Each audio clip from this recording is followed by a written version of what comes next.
All right, for the very latest, joining us on this set, Jean-Marc Sanchez, who is a Franco-Spanish lawyer and the founder of the Paris Bar's Franco-Spanish Commission. Thank you for being with us once again.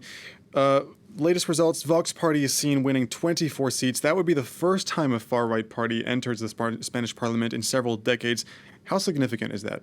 I think it's something very new for Spain. So far, the Partido Popular, the Conservative Party, was able, since the last 40 years, since Franco time, to gather together all the right-wing movements, from the far right, as you mentioned, to the center-right. Now, there was a first breach 10 years ago when the young Ciudadanos, citizens in Spanish, party coming from Catalonia, originally it was called Ciutadans, which means the same in Catalan, coming from the good old Convergencia Unión, the very old Catalan party, Central Liberal Party, was able to jump into the political Spanish scene.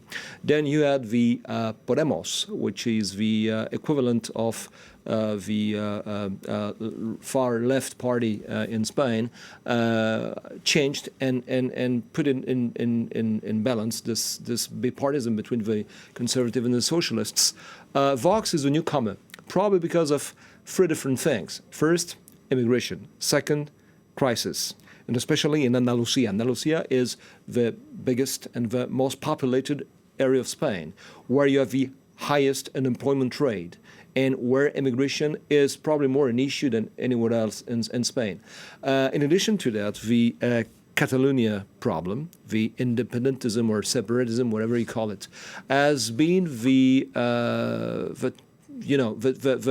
trigger that has changed the vote. And probably without Catalonia, Vox would not have had 20 or 25 seats tonight at the Spanish Parliament. Yeah, our correspondent in Madrid, Sarah Morris, mentioned, certain alliance possibilities, maybe certain paths that Pedro Sanchez would be more inclined to take in the coming days. But the fact of the matter is, tonight we do have some very fragmented results. How difficult do you think these talks will be in the next few days? Well, it's because you have a proportional system in Spain that does not exist in other countries like France, and it's a one turn. So it's not like you can eliminate the first turn and choose the second one like in France. You know that if you vote for someone, that someone could be elected. Now it depends, because it's a very complicated proportional system called the Ant system. I mean, the technicality doesn't help. But the thing is that no party tonight has an absolute majority. So they have to gather together. Two options for Sanchez. He will be the new president of the Spanish government, for sure, because his party was the first. But it's not enough if he doesn't have 176 seats to run for president. So he will have either to be an ally with Podemos, but Podemos plus the socialist is not enough to get the majority. So he will have to have all the little local parties gathering together.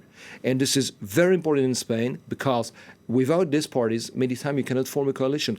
Or the other possibility, as Sarah Morris mentioned before, would be to have the central-right party, Ciudadanos, citizens, joining with PSOE. But they will, in that case, between inverted brackets, betrayed the Partido Popular, the conservative, because they say that they always say that they will never make an alliance, any kind of compromise with socialists. But in fact, they already did in the past, so they could probably make it again. Okay. Stay tuned, of course. Jean-Marc Sanchez, Franco-Spanish lawyer, important insight on a very important night in Spain. Thank you so much for being with us. Thank you very much indeed.